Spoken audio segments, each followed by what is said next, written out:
Assalamu alaikum, folks. Let me right, try and just put this on its stand.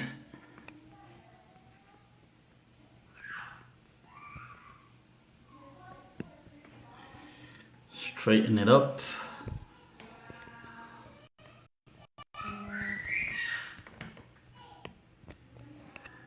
Right,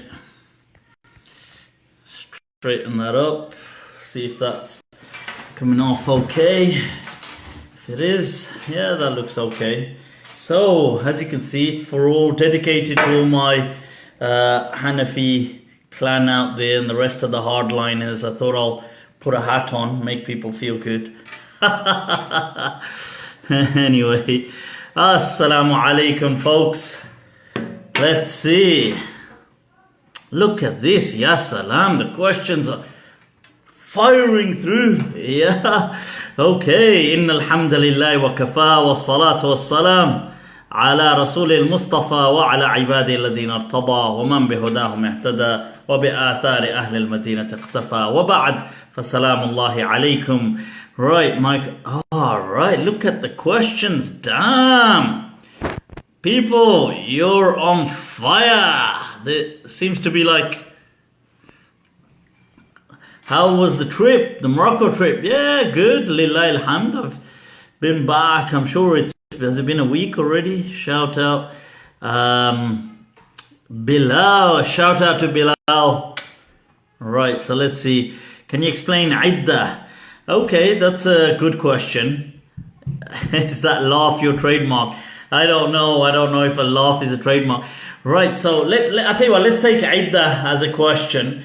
Iddah is the period in which a woman waits or sits, if you like, following either a divorce or or the demise of her husband. So if her husband's died or he's divorced her. So this Iddah, so they're slightly different. Now, the Iddah for a divorcee is one, generally speaking, of 3 menstrual cycles. The Iddah of a woman the widow is 4 months and 10 days. Now, the Iddah of the divorcee only has the prohibition or the restriction of nikah. Okay, so that means that the woman cannot marry, but beyond that life is as normal. Okay, I'm just moving this along slightly. You're going to see if that gives a slightly better view. I don't know if it does. Right, so that's the Iddah of the divorcee. Now the widow, she has a slight, she has something in her Iddah known as Ihdad, or some people call it Hadad as well. But it means that she will not be not be adorning herself too much, or not really applying makeup and stuff. She's in a state of mourning, and that lasts for 4 months 10 days. That's following a death. As to a divorce, like I said, it's as in the Quran, يَتَرَبَّصْنَ بِأَنفُسِهِنَّ ثَلَاثَةَ قُرُوء, that the women wait for 3 quru', which is generally understood as like 3 menstrual cycles. There is an opinion that if the divorce was granted not by the husband, but through either through a khul'a, through negotiation, or through an Islamic council or something like that, in that case the waiting period could just be 1 menstrual cycle. So there is that ikhtilaf. Okay, but that's a slight a lesser khilaf. Generally speaking, it is as I've said. Now, the Hanafi Madhab does disagree with the Malikiyah generally, and I believe the Shafi'iyah with the Maliki as well, on the fact that they say all Iddah has Ihdad. So all Iddah, a woman must kind of really be in a state of mourning. So she can't be wearing makeup, she can't be doing stuff like that. She shouldn't really be going out, chilling out too much, doing stuff like that. The Maliki did not accept that, and in my understanding, the Shafi'iyah are with them. They said that suits a state of mourning, which befits only the widow, not the regular divorcee. Okay, so wow, you guys seriously, there's fire. That's the only way I can describe what's going on today with the question. Can you explain the illah for hijab? Ask this question on your snap. But there were believing slave women who weren't required to cover hair nor chest. Doesn't this undermine the notion? It's interesting because you're right. You see, I'm not convinced, and I don't personally believe, not that it's relevant today, because there is no slavery and things like this, and it's outlawed. And I would believe that Islam too would recognize the prohibition of slavery in this day and age, since humans have reached a stage where they've now kind of moved beyond all of that and they've outlawed it.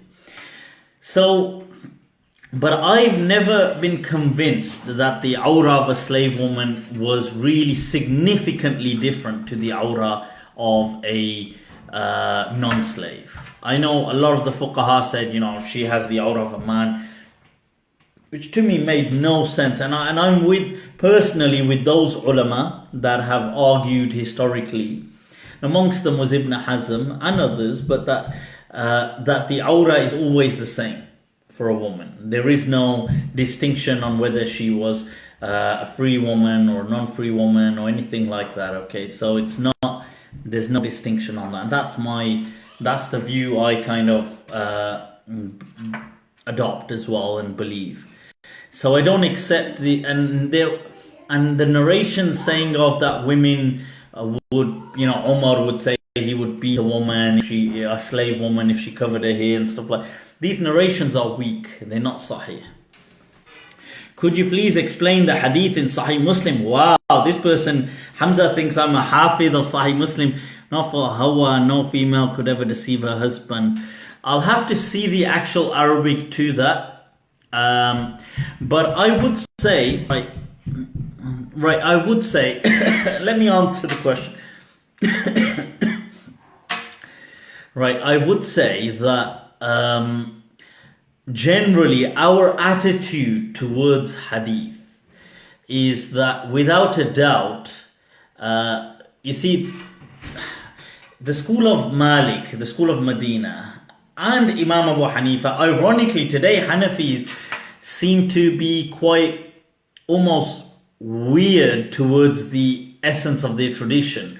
But traditionally speaking, Imam Abu Hanifa was on par, was on the same side as Imam Malik, when they said that we accept as evidence sunnah, but that does not necessarily mean hadith. So they drew a distinction. So yes, the hadith demonstrates the sunnah, but sometimes it doesn't. And the hadith that maybe is not in itself always an evidence. According to many scholars of this ummah like Imam Malik and Imam Abu Hanifa. So when a hadith comes which contradicts established principles within the Sharia, that hadith is problematized and therefore inadmissible. So that hadith, I've not checked the Arabic, but from what a person has said, if that be true, that would be inadmissible and it would not constitute an evidence, because it sounds like something biblical that seems to have crept into our tradition. And there are a few things like that. So if you look in Sahih Muslim, there's a hadith that God made the world, he began making the world on a Saturday and did this on this day and did pure. It's just something which has just come out of the Bible, in other words. And you see things like also that God made man in his own image, which is just really Genesis. So it's made its way into Sahih Muslim and sometimes even into some texts of Sahih Bukhari, but other hadith books, you find that these narrations make their way into those sources. And Imam Malik would refuse to narrate them. And that hadith that Allah created man in his own image, Imam Malik criticized it and refused to narrate it. And he was very strict against these things. Do a quick dua for United. What does that mean? Are you talking about football? Or are you talking about uniting the ummah? I don't know. Do any courses online about mu'amalat or business fiqh? Alex, I'm not sure. You can check. I'm sure there must be some courses out there. Or of somebody of Ahlul Bid'ah. My muscles are of people of Ahlul Bid'ah. I've been slacking on the gym too much, really. I mean, actually, to be fair, I've been trying to get back into it since I've come back from my holiday abroad or my trip abroad.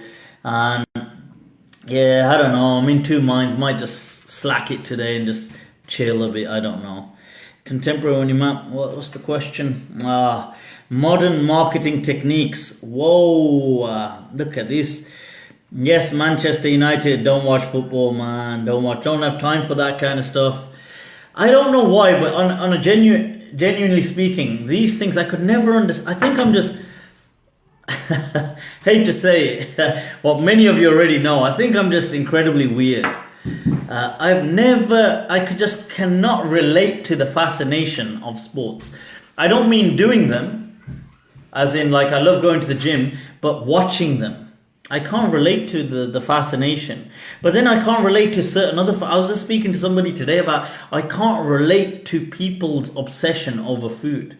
I genuinely can't. As a person, I think right throughout my life, I've always kind of marveled at how people... Like, obviously, like all people, I love food. I'd like to eat nice food, obviously. I'm not saying I wouldn't. But people are beyond that. They kind of like have an obsession about things like oh my God, I gotta eat. Oh my God, I gotta go to this place. Oh my God. Like if there's imagine there's an invitation to the people die for. I just could never relate to these things. Likewise, football. His views don't seem to be in line. What's this? What is your view on Tariq Jameel? His views don't seem to be in line with what we hear from normal Deobandis. Tariq Jameel Saab, Maulana Tariq Jameel Saab, is an amazing scholar who I think really is one of the few. In fact, he's the only person who comes to mind from Pakistan who is really doing incredible work for unity. May Allah bless him, preserve him. His speeches, especially his recent short speeches, are they're tear-jerking. And if you do understand Urdu, he's incredibly eloquent. I think you should watch his speeches. They are awesome. Can you comment on the hadith? What is it? What is it? Ittakhadus Sudan. I don't know what that hadith is. Ittakhadus Sudan. That they took the Sudan. I'm not sure what. Do you miss being a Hanafi?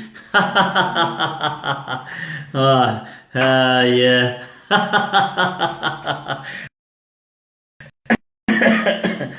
Hell no is the answer. Sport for male feeds into the subconscious need to hunter-gathering mindset.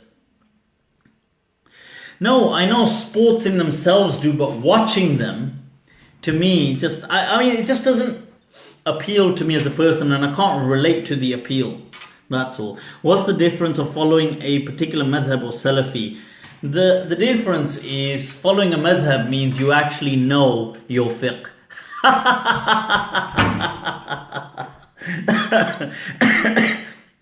All the Salafis immediately disconnect. You see all these angry faces coming on right now. So the difference is, well, people don't follow. I think people ought to follow a madhab. It's not an obligation from an Islamic viewpoint, but it's the only common sense way to actually learn fiqh. Watch my YouTube clip on it. Do I need to follow a madhab? And I cover it in a lot more depth there. Some days ago, you posted about Muslims, son of non-Muslim, used to drink wine, having to purchase alcohol for them. Right, does that apply if you're sitting with people who's... Right, yes, I mean the same thing would apply. Now there's a difference, you see. The difference is a gathering in which people only gather to drink alcohol is different to if you were present at, like, let's say I was called to a dinner, a work dinner, let's say. Now on this, at the, whoa, look at the angry faces. Wow. Damn. People seem to be so angry out there. Ya salam. Who's doing all these angry faces? I'm gonna have to find out who it is and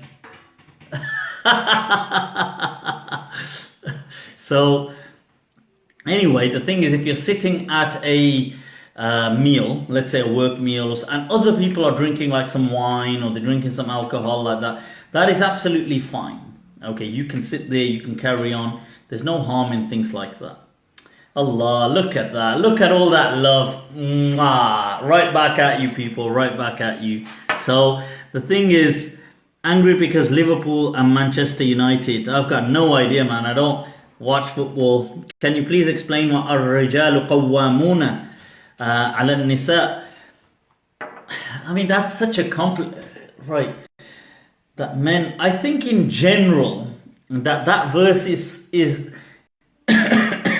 is descriptive of the general narrative throughout the world and throughout time. So even in today's age, throughout the world, the general narrative is that a marriage is a kind of horizontal relationship.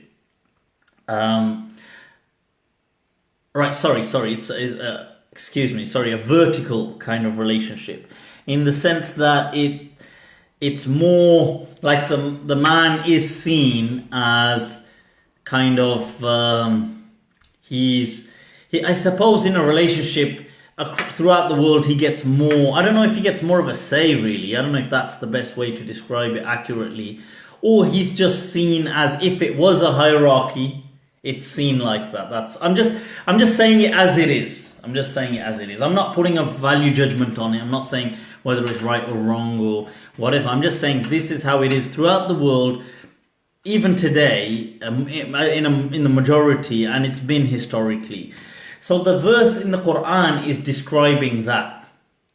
It's not saying it has to be like that, but it's describing it as it is. The Ar-Rijalu Qawwamuna ala Nisa. That's, in my understanding, the verse is descriptive, not prescriptive. It's not that Allah is trying to instruct you, but it is saying it as it is throughout most cultures.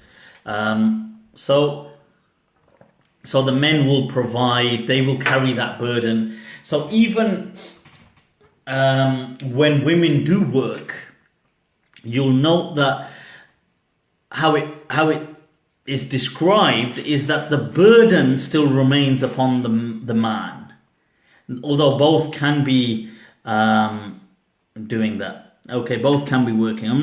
If not football, what sport do you follow? I don't follow any sports really, apart from I don't play any sports either, apart from going to the gym, but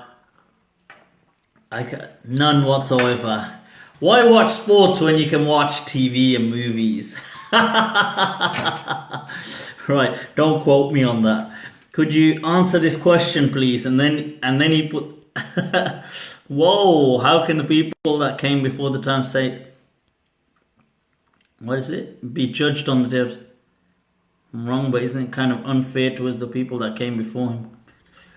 That came after him? No, I believe in my understanding, the reward will be of equal it doesn't mean that they'll be discriminated against. They are people of the Fatra, and in my understanding, that as long as they haven't been tyrants and stuff like that, then Rabbuna Ghafurur Rahim, and our Lord is merciful, inshallah. You mean throughout the world, mard biwi ke thalle nahi lagte? Right, so the thing is, I disagree sometimes in the sense that a vertical relationship doesn't, like the sense that there may be some understanding of some hierarchy, doesn't have to be negative. I mean, I don't know. Maybe it's, we've all got kind of, like, I don't see that necessarily, like, I see abuse as abuse and wrong, categorically. But I don't see necessarily a kind of understanding as, so let's say you're in a university, you're an adult, the tutor, the lecturer is an adult.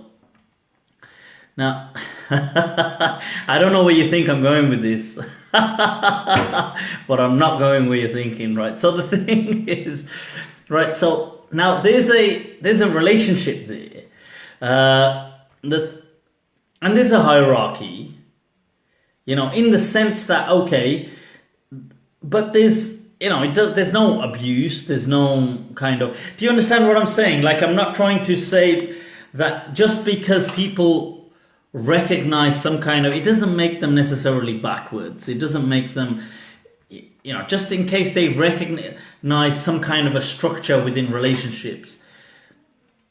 I think the problems are where people are committing abuse. It's not in general. It's not like it doesn't just, like, even if there is some structure, like I gave the example of the lecturer in the university, he doesn't say, you're my students, you better carry my books or do this or do that. The treatment is very horizontal almost, but it's just that you understand, and there are some expectations on him or her, I suppose, but the lecturer to be kind of in I suppose, some kind of responsible position. Although the students also are in a responsible, but maybe in a different way above that of the students. My point is that I don't believe just that all cultures that believe in vertical relationships are backwards. I don't personally believe that as a person. I do actually favor relationships with some kind of, I suppose, structure like that. But what I would say is backwards and is outright wrong is abuse of any kind. Maltreatment is wrong. Lacking maturity is wrong. That's what I'm saying.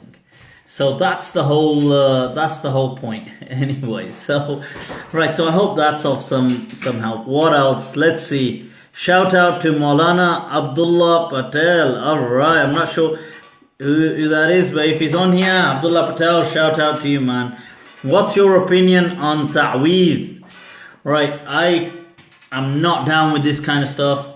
Right, my understanding is Hasbunallahu wa ni'mal wakil, that Allah, as Allah says in the Quran, alaysa Allahu bikafin abda, that is Allah not sufficient for his people.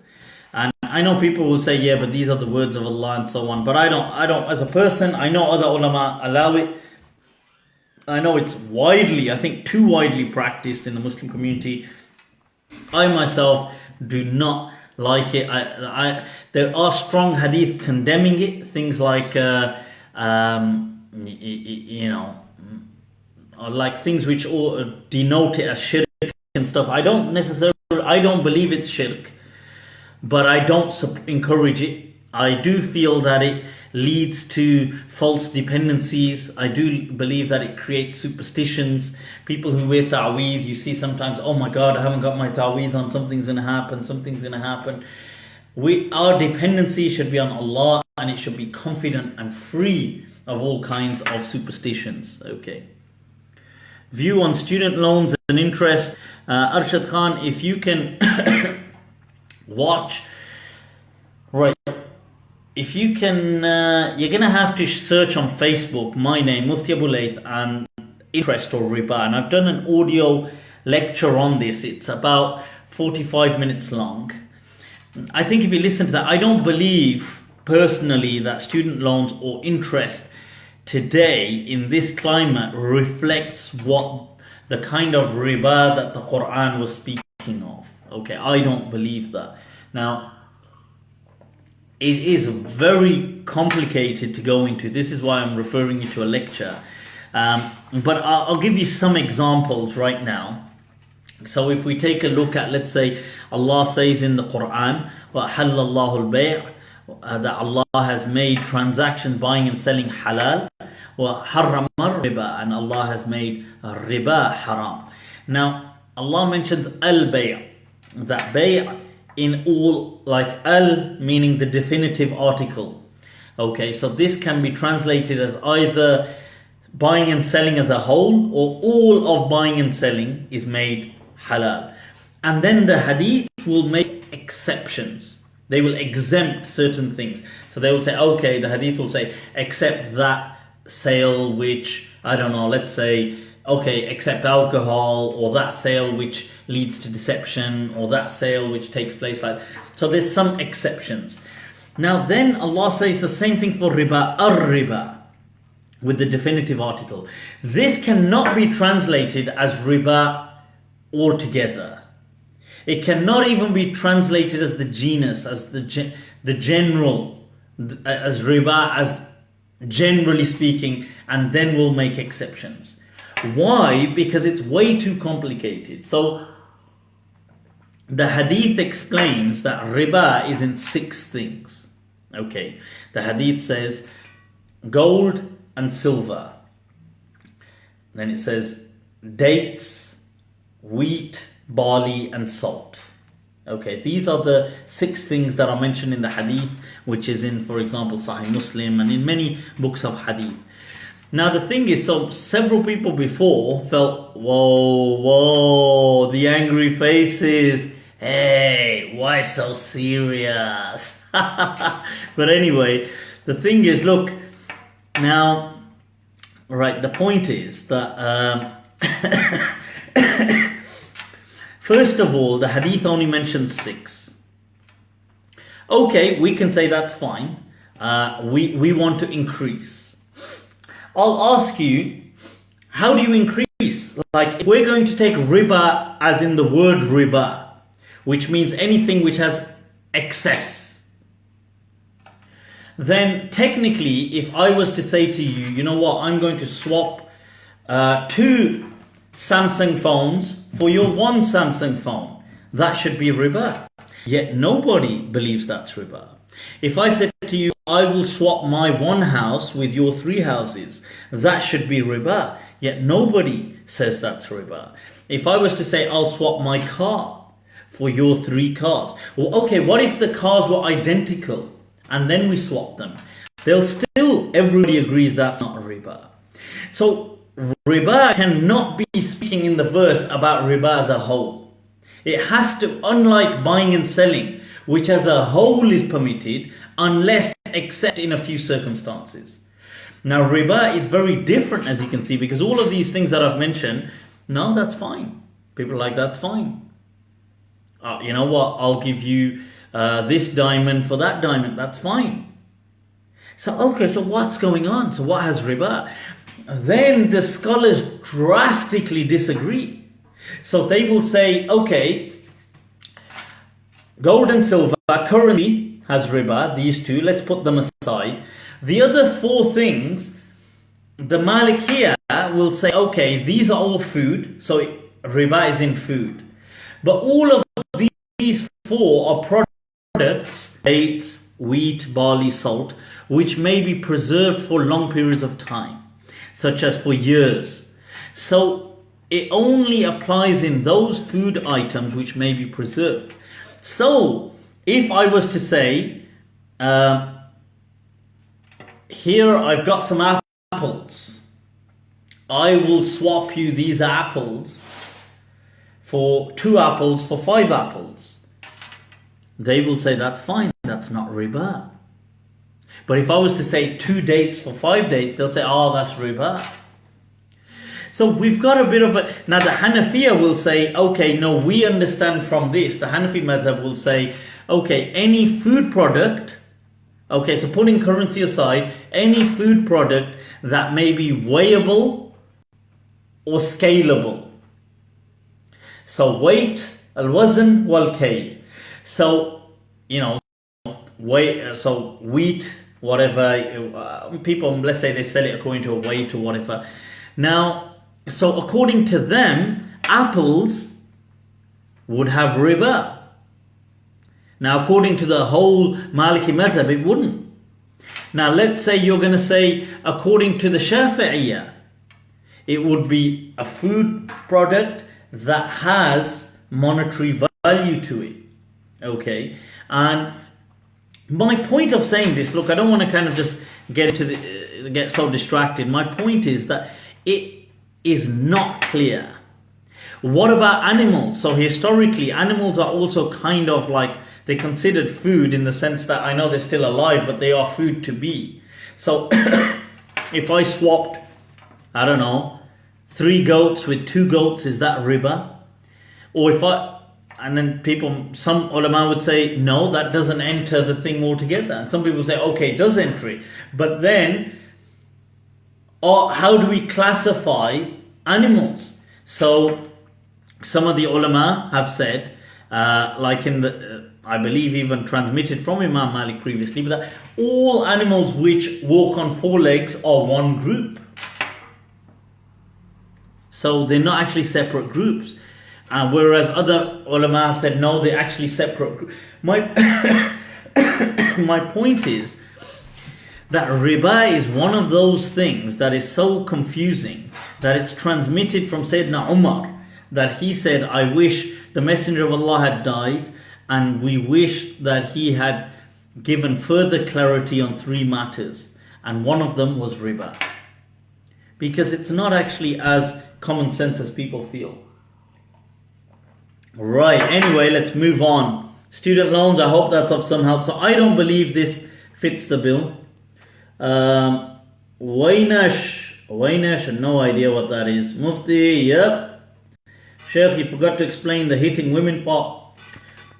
I don't believe it's permissible to hit women. I don't believe it's permissible to hit at all anybody like that. Okay. I mean, disciplining children, your own children, not hitting them like beating them, but you're disciplining them. You are allowed to discipline your children in whatever way, not like the way we were disciplined as kids. I'm sure they define that as beyond the Geneva Convention. The way Paki kids were brought up, I'm telling you. We were taught to just how to undergo severe military interrogation. And the belt isn't even the beginning of it. That's not even the beginning. I'm telling you. I think by the age of, 12, I was rigid enough to undergo any military interrogation, I think. Right, so... But I don't believe you can hit women. I believe that's impermissible. It is haram to do so, okay? Just to clarify that. What do you think of the multiverse theory from the likes of... okay, I didn't realize Fakhruddin al-Razi had said that. Maybe you can shed some light on it. I'm suffering from Asperger's autism and I have big issues with Hajj because of the crowd of people. Also have big issues. Are those things still obligatory for me? So, Layla, may Allah make things easy for you. If you suffer and it's difficult for you, then I don't believe it's an obligation. No. Ruling for moving index finger in prayer. It's as Ibn Abi Zayd says in the Risala. He says, well, he says that, that you point out the sababa. By the way, the image is reflected, just in case some of you start saying, why on earth is he drinking with his left hand? I did actually say, you know what I'm going to do? I should drink with my left hand so it appears as though I'm doing it with my right hand. But the point is moving your finger. He says وَتَحْرِيكُهَا وَاسِعٌ. That it's either ways it's all good. Damn. Right, Salam, is it permissible for me to clone myself? Is it 5 pillars, does that cover? Nathaniel, loving the question. Is it hell yeah. Go for it. Are we allowed to say just the word salam? I I mean, generally it is Assalamu alaikum. Sorry, people, just give me a.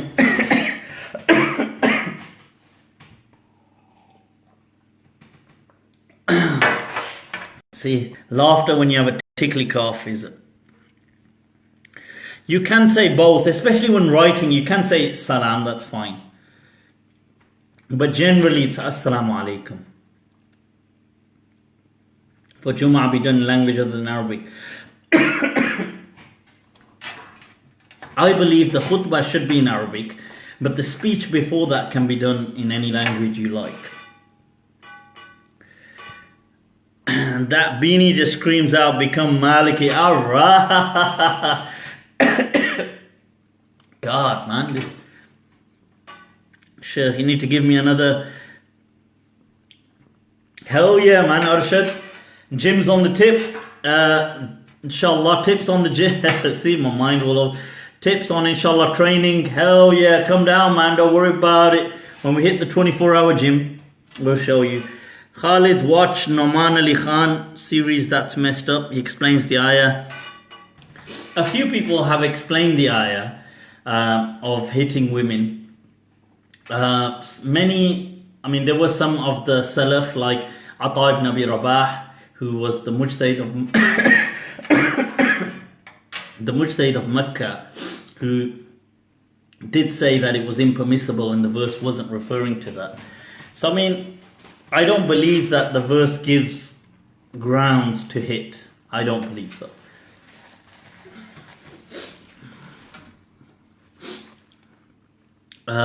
Student loans, I've explained. Your status as a Mennonist is as a Mennonist. A Mennonist. Alright. I like that. Your opinion on Ghamidi Saab, the man makes sense to me, but I'm told he's a deviant scholar. Kulsum, I don't believe that Javed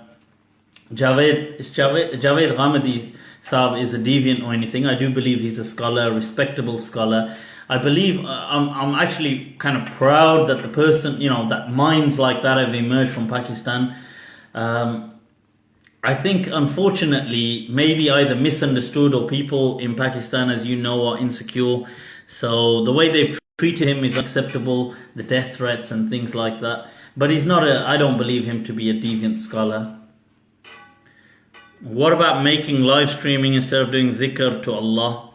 What about making live streaming? No, Hasib, no idea what you're talking about. But whatever it is that you are smoking. Right, what is Taqdiri Tashufi? I don't know. Your beard is on fleek. Shukran. I was actually in such a rush today, just so distracted, I never got to shave. I swear, even when I shave, I'm telling you, it still leaves like a kind of clouded effect.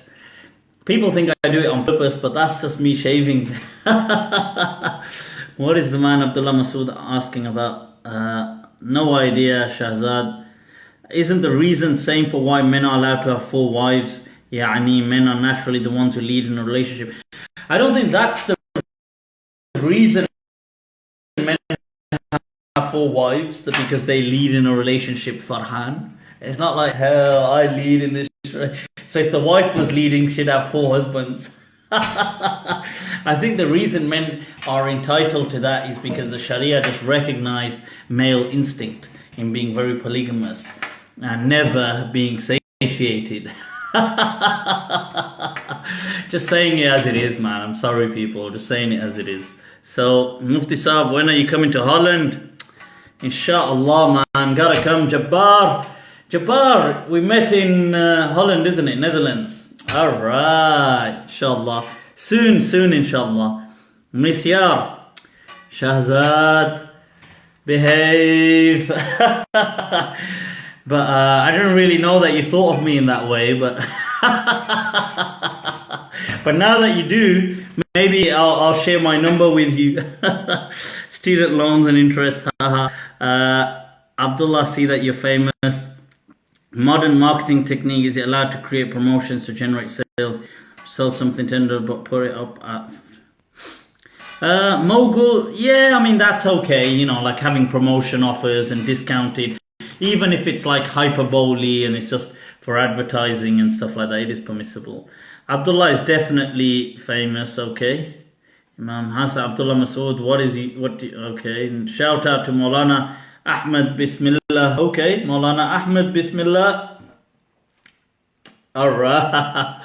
Right, why can't we pray Salah in our own language? Raheel, is that you wanting to pray Salah in Allahu Akbar. Indeed, all praise be to Allah. Nah, because it's a ritual. It's a ritual, that's why. Rituals are like that. Finally, Shush Hafiz Nad, okay. I think people are just having like a conversation. They're just having their own personal convos on my live Q&A. Yeah, thanks people. Don't mind me. I tell you what, I'll just sit here and just, I'll just wait for you guys to finish private convo. Salam Sheikh. Mechanical slaughtering for chickens. Right, or against it. What does the Maliki? I'm not sure if it's a madhab thing. I think, you see, mechanical slaughtering, I wouldn't recommend it and I wouldn't like it, but I would perhaps be slightly shy of maybe declaring it haram. But I wouldn't like it, okay, because I think really it should be done in a proper way. And I think there's no harm in doing it, because it's just capitalization. I mean, just the whole, it's just all about, ultimately, it's all about money. Link to Riba lecture. I'm not sure. I'll have to find you know what? I'll post the link on here once I've gone through the questions post session, inshallah. Maybe I need to ask you about Misyat. Damn, that went. Don't want a revolution on our hands. Looks like the Salafis are here. Al-Maliki. Misyar from MA to RI for food. No idea what that means there. This guy Osama always copies me. Your opinion on Ghamdi Saab. The man makes a Kulsum, as I answered. I think he's incredibly intelligent and undervalued personality of our age. What? Sheikh, please make dua for our brother. Okay, may Allah make things easy for Shayan. Ali is about to get married. Alright, well, and if you need a link to the divorce form. No, I'm only joking. Inshallah, it'll go well. I mean, it's going to go downhill anyway, but I'm sure it'll go well downhill.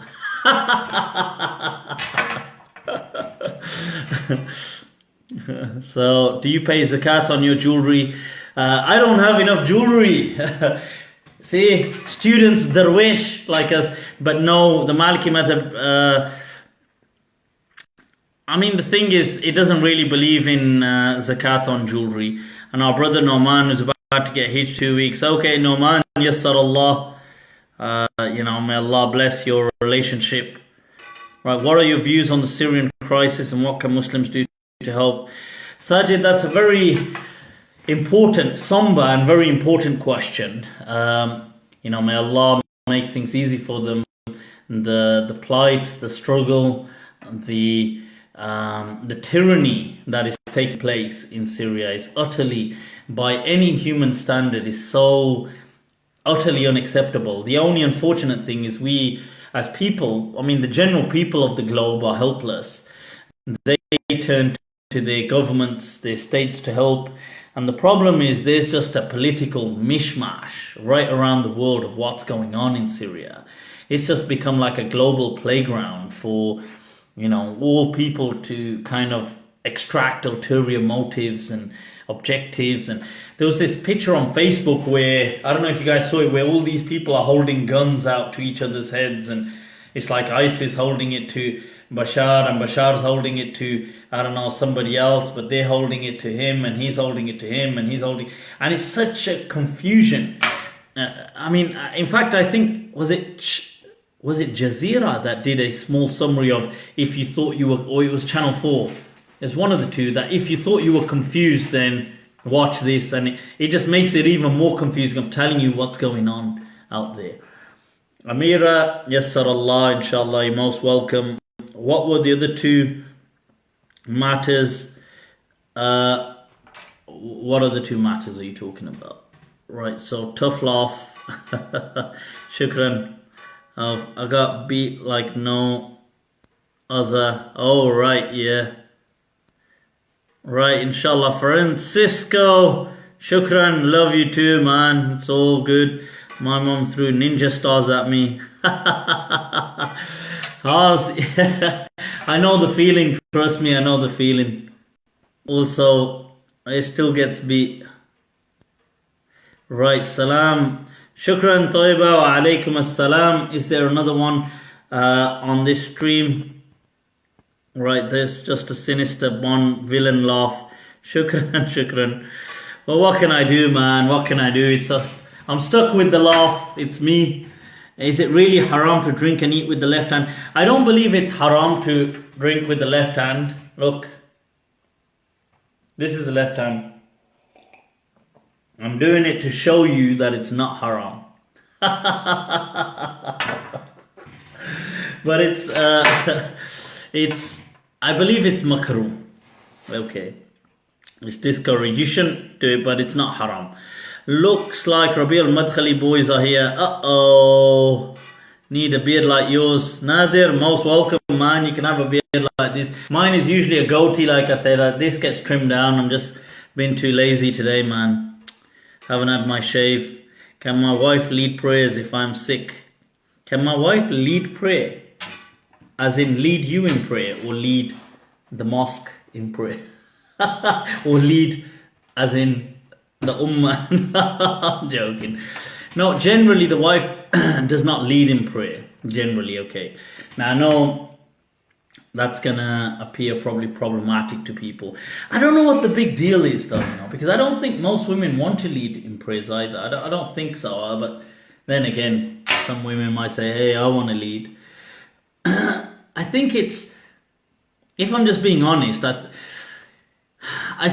in my understanding, I don't think it's haram as a religious thing. I mean, it is. I don't think it's allowed within the religion generally, but I don't think that not being allowed is due to religion as a ritual per se. I think it was more down to the fact that it was just addressing a natural phenomenon, just an everyday human issue that people are people, you see. And I think, if I'm just being honest, and I know people will say, well, oh my God, that sounds so... But it would just be very distracting, I think, for for generally men in Salah. I'm just being honest about it, that's all. And I don't want the backlash to come at me and say, oh, what the hell, Mufti, what's wrong with you? But I'm just saying it honestly. I think that was the reason why the Sharia didn't allow it. I don't think it didn't allow it because women are somehow inferior or anything like that. That's not true. I think it was just because it would just... Look, I mean, a woman's going to have to be there. She's going to have to bend over and do this and do that and do all sorts. And it's Salah at the end of the day. I mean, it's one place that you don't really need to be kind of thinking, you know. And people are going to say, yeah, well, they shouldn't be thinking like that. I know they shouldn't be thinking like that. But the question is, will they be thinking like that? And most likely they will be thinking like that. So let's just be honest about the situation. The thing is, so... I think it's more a matter of just, it's not that the women are inferior, but it was just being practical, that's all. You're so lost, wearing a necklace and bracelet like women and drinking with your left and speaking about Islam and Islam that, whoa, women.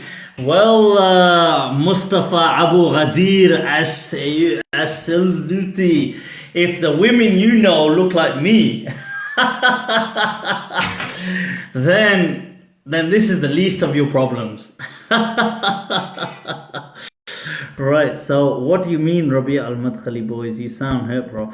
Honey, for that cough, I'll catch up on this later. Shukran. Does Ghamidi Saab have an ijaza? I'm not sure actually. Awais, I have no idea. I haven't really read up much on Ghamidi Saab and stuff like that. I have heard some of his lectures. I found them incredibly interesting, but I know people do have an issue with him. Or doggy tags, or dog tags. Come on, man, doggy tags. Dog tags, halal. Hell yeah, they're halal. This isn't a dog tag, this is a razor. You know what I'm saying? These real men. Yeah. Right, so your position on Ahmadis. My position is that I don't accept any kind of discrimination or kind of maltreatment towards any human being, regardless of faith, creed, or race or culture.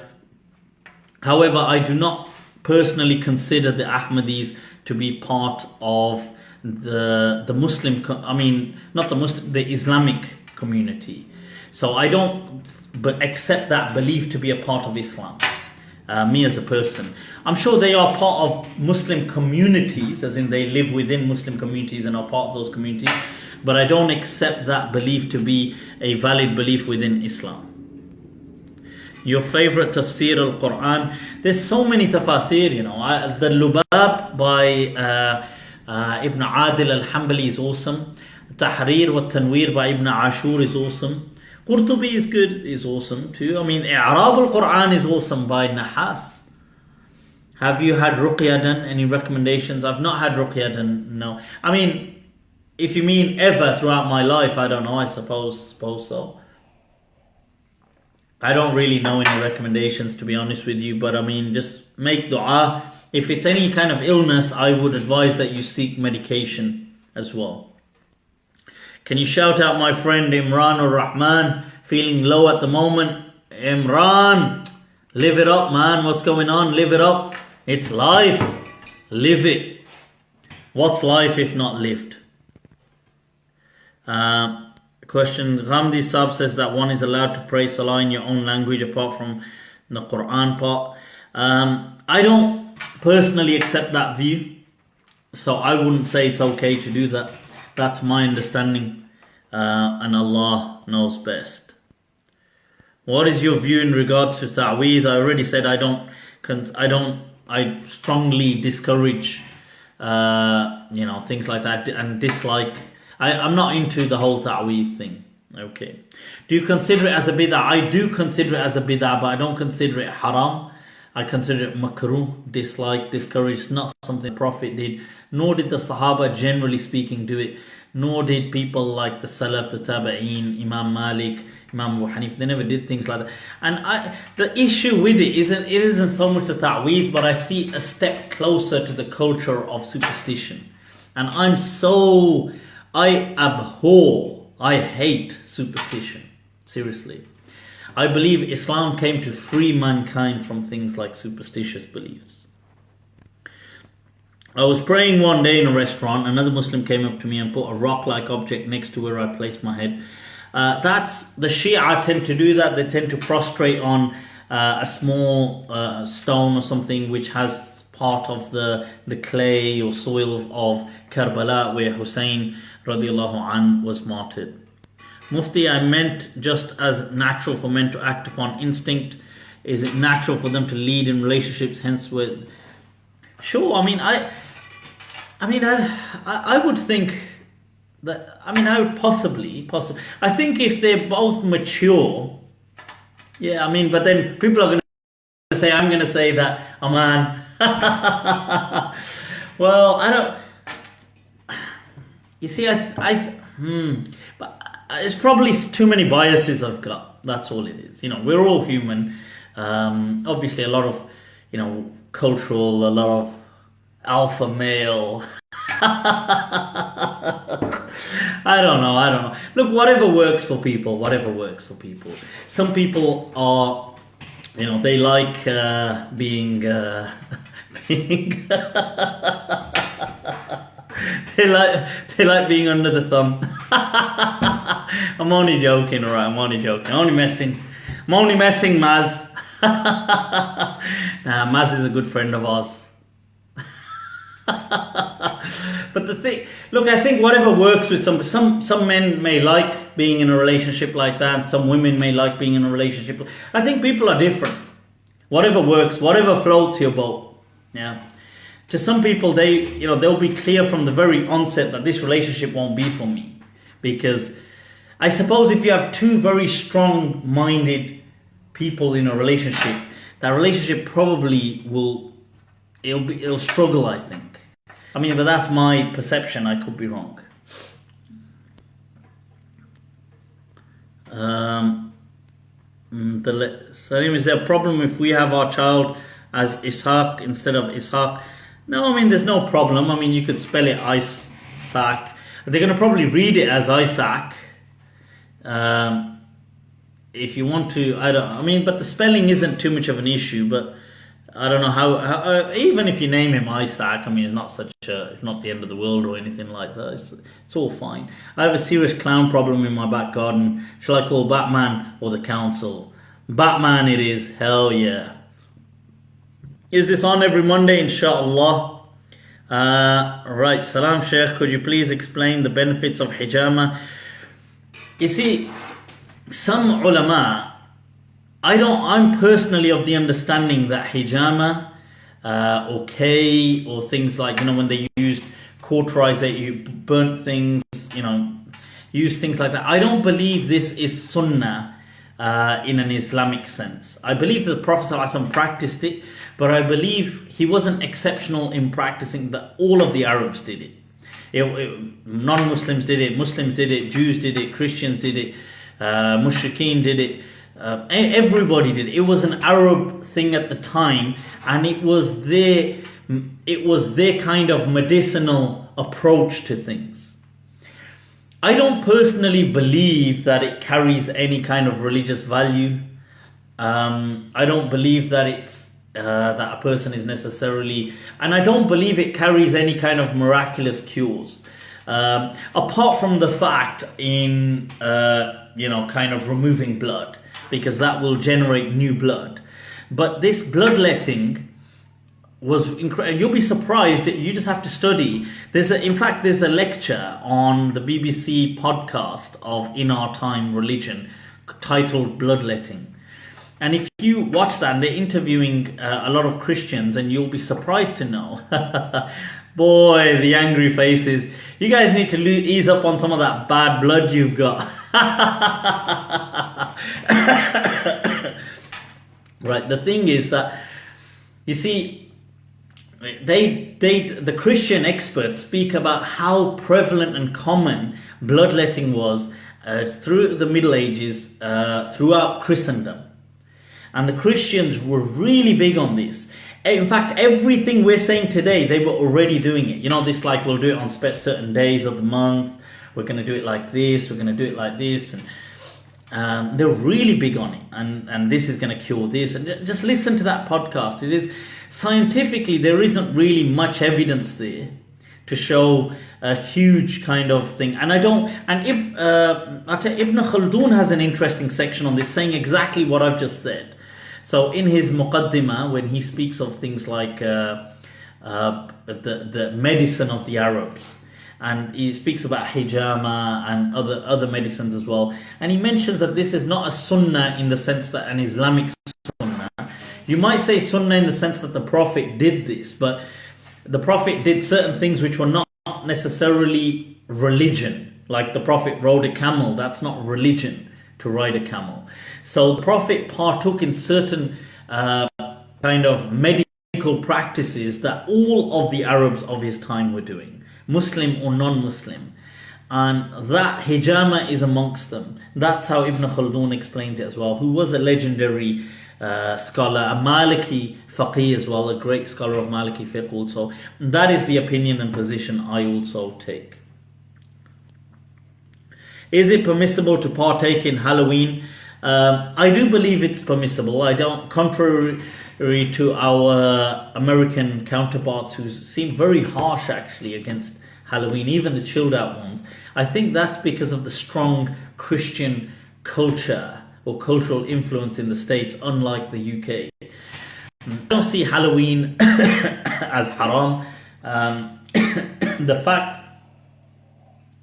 it had a pagan origin doesn't mean anything, because nobody believes it's of pagan practice today. When you look in Islam, you find certain things like the Rajabiyah, you find things like certain practices, even Aqiqah, which I explained previously, Hadith in Abu Dawood, which highlights when the Prophet said about how to sacrifice the animal upon the birth of a child, and how to wipe the color on the forehead of the child.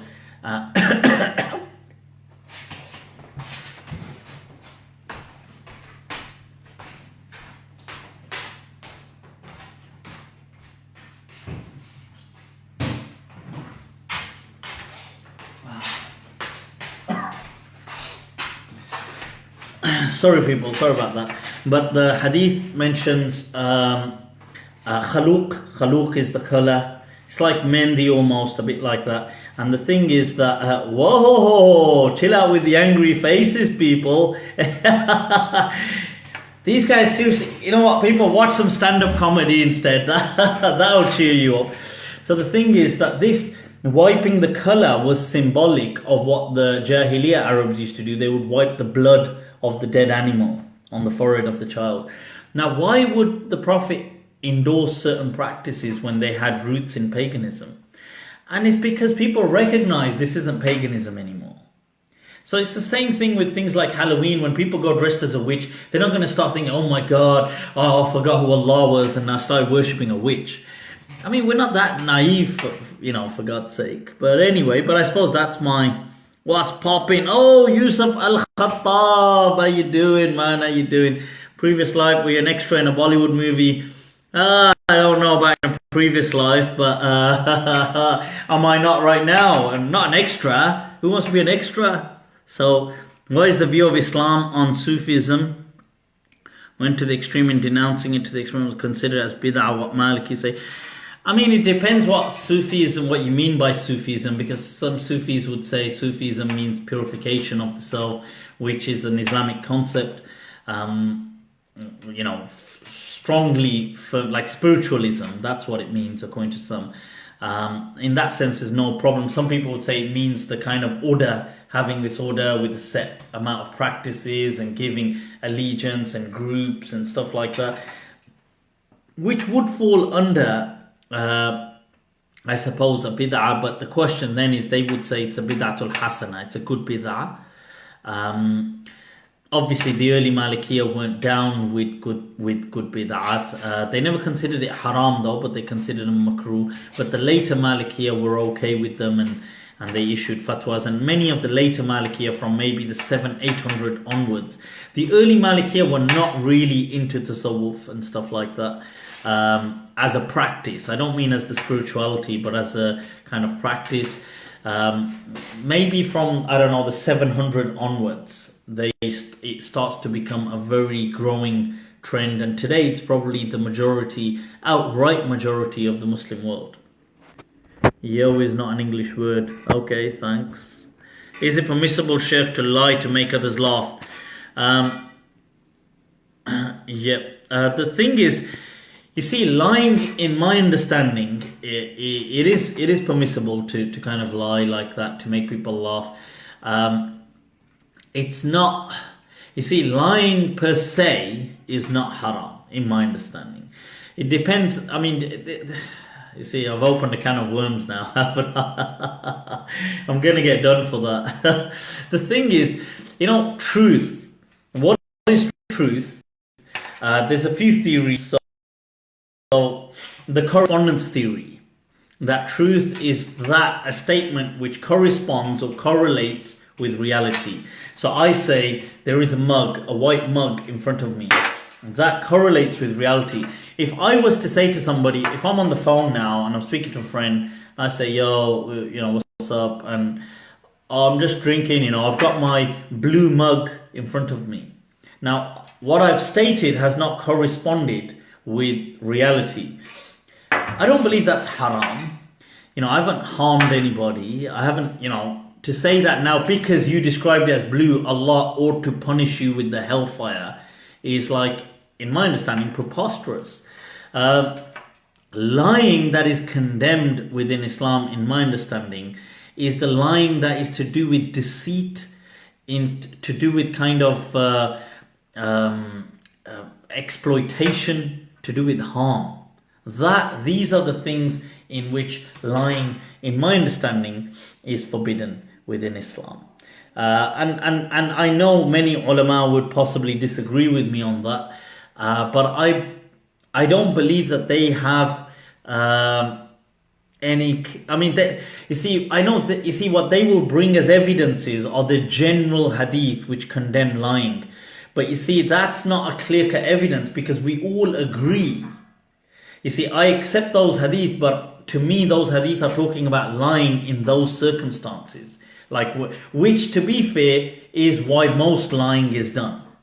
So most people who lie, they lie to deceive somebody, to exploit somebody, to cause harm to somebody. These things would be haram. But to just lie according to the correspondence theory, to state something which doesn't correlate or correspond to reality, in my understanding, is not haram. Okay, I own about 50 beanies myself. Alright, Amira doing it. This is just because I couldn't be bothered to straighten up my hair. So I'm just like, you know what? Let's just throw this on.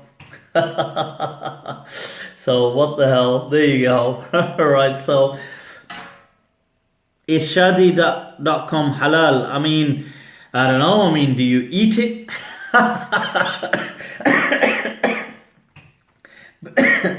But why wouldn't it be? That's the question.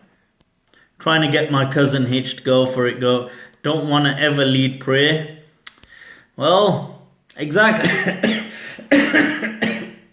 Exactly. I mean, I don't know why people are in a... Do you know, look, I was thinking about this the other day. You know, dons of this deen, people like Imam Malik, Imam Abu Hanifa, like legends, yeah? Do you know they never used to lead prayer ever, hardly, in their entire lives? I mean, I don't know I mean, I'm just saying that's food for thought. That, you know, what is this, like, this obsession in wanting to lead prayers? Which UK fried chicken is more authentic? Lol. Why 2 women witnesses in an Islamic court? That's interesting. It's not general, it's not in everything, but it's in specific masail, specific issues. That's a tricky one, you know. I'm not sure if I have the answer, to be honest with you. I think there's, for me as a person, the jury's still out. The ruling stands that it is the case that in certain issues, the testimony is of 2 women as opposed to 1. But that's not in things like abuse and stuff like that, by the way. It's in certain set, like transactions and certain things only. Now, I'm not you see, the thing is, I suppose on one hand it could be argued that because women were not so exposed to these matters and therefore they may have confused them. Which unquestionably has a reality to it. I mean, that unquestionably does have a reality. But was that the reason? That's my point. There's another interesting bit of research I came across a little while back from psychology, which spoke of how the male and female brain is different.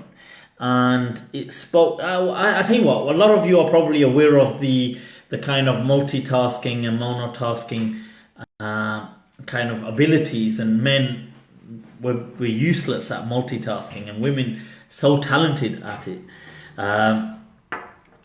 But the thing is that sometimes what some of that research indicated is because that if women are conducting multiple things at one time, are they focusing 100% on one, which is very difficult to do so.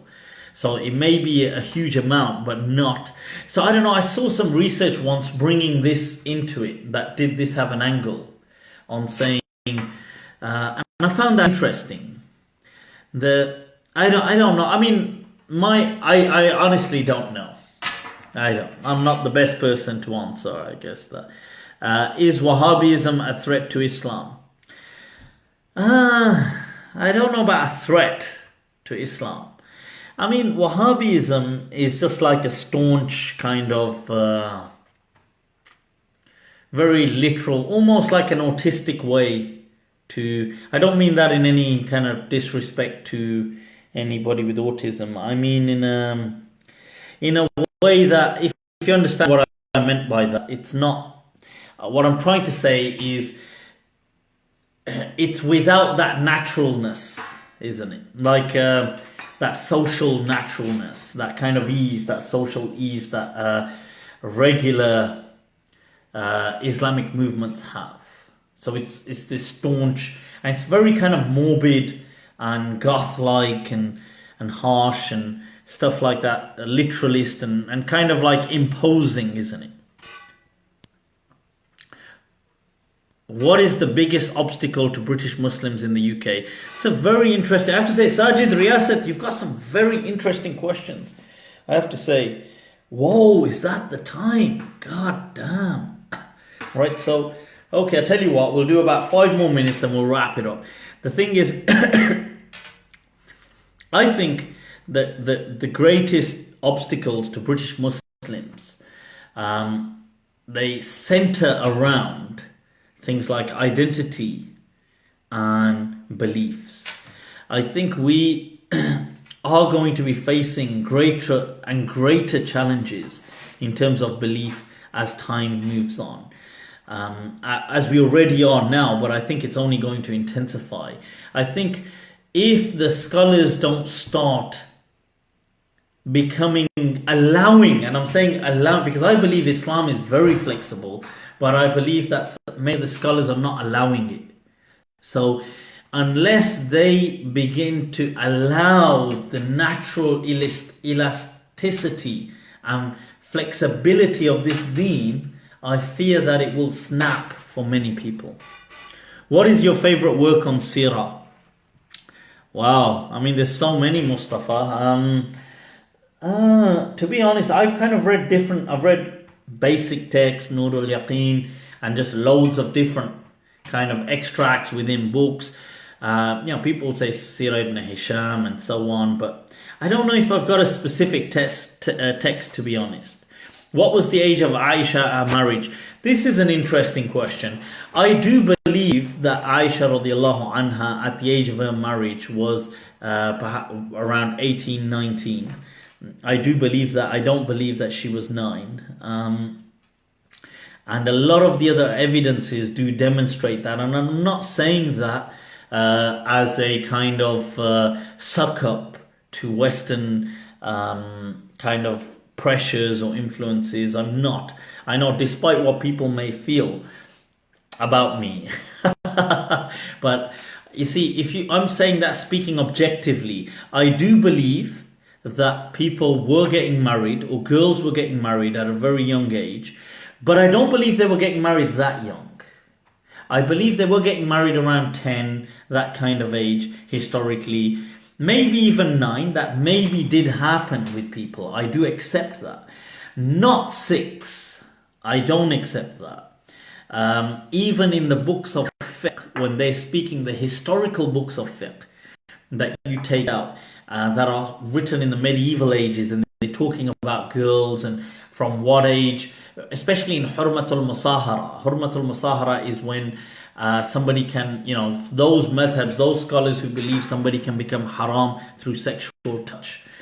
They even wrote, in that book, when they discuss ages like 6, 7, 8, like this, they even rule out those ages, saying nobody thinks of girls like that young as 6 in a sexual kind of manner. And this is going back from the medieval times they're writing this. So I don't believe that the hadith that the Prophet proposed and Aisha was 6. In addition to the fact that there were other ahadith, like in Tabaqat ibn Sa'ad, which mention that the difference between Aisha and Asma was 10 years of age. And when Ayesha dies and Asma dies and they measure the age, and it shows that she must have been, and she dies of this many at this age in this year. When you backtrack that, it works out that she was 19 at the time of marriage. Also, what is the clearest point isn't even all of these. To me, the clearest point is that, you see, when the Prophet ﷺ was looking for marriage, you have to contextualize it. The Prophet ﷺ, Khadija radiallahu anha had passed away. The Prophet ﷺ had immense burdens. The burden of prophecy, of prophethood, of livelihood, of working. The burden of, or carrying the burden of family. He had he had young children. Some of whom were just children. That's all. They were like very small children. And he was managing them. He was managing work. He was managing prophethood, conveying a risala. And the Prophet ﷺ was getting attacked, insulted. He was physically, psychologically drained.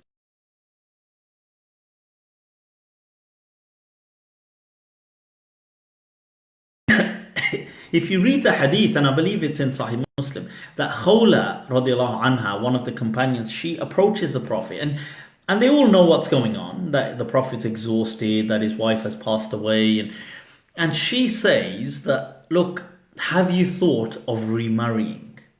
Because it would help you. You know, you'll have a partner, you'll have somebody to help you at home, to kind of alleviate your burden. And the Prophet says, who do you have in mind? And she says that, well, would you like to marry a virgin or a divorcee? And by virgin, they just mean a girl that hasn't been married. So the Prophet said, who do you have in mind for the divorcee? And the Prophet asks that first. He says, who do you have in mind for the divorce? Or, okay, even in some of the narrations, if he asks about the virgin, either ways, he says, who do you have in mind? So she says, how about Sauda bint Zam'a? So that's this one woman who at the time was approaching her 50s. And she was almost of a similar age to the Prophet. And then the Prophet says, okay. And he says, and who were you talking about for the virgin? And she says, well, the daughter of your friend Abu Bakr, Ayesha. So the Prophet says, okay. Now, he has, in some hadith, he has a dream about maybe marrying Ayesha or something. And he goes and he proposes. He asks Abu Bakr. Now, Abu Bakr radiallahu anh doesn't accept straight away. Because Abu Bakr says that she was already engaged. And he says that, but however, since we've become Muslim, the other family have been acting very weird. So we're not sure if they've broken it off or not. So the Prophet says, okay, and he then goes and marries Sauda. So he marries Sauda before Ayesha. Now the thing is, 2 or 3 years later, the family have clearly they break it off, especially after the Hijrah. They break it off with Ayesha. They don't want anything to do with Ayesha because she's Muslim and Abu Bakr is Muslim. At which stage Abu Bakr tells the Prophet, and the Prophet ﷺ marries her. Now let's just put this story into perspective, this incident. The Prophet ﷺ has this immense burden. He's handling all these things. He's got young children, 6 children. He's dealing with them, he's dealing with work, he's dealing with prophethood, and he needs help, and he needs like a partner in his life. So does it make any sense to say, let me just get another little child and put her in my house, so I'll just have to take care of her as well? I mean, that doesn't make any sense. It doesn't make any sense. Like, how could the Prophet ﷺ think, I know that, look, we've got this situation going on, I need help. A 6-year-old, I mean, she'd probably be younger than some of the children of the Prophet. So how does that just put it into the discourse of when Khawla approaches him and says to him, and he's stressed out that, look, what does this make any sense? It doesn't, you see. Now, so this is why it does make sense that, look, it's not the first time that certain narrations in Bukhari have issues with them. Okay, it's not that there's some moving backwards and forth or that they drop some words. So in Arabic, for example, sitta and sitta ashar, 16 and 6 are the same except with the word ashar.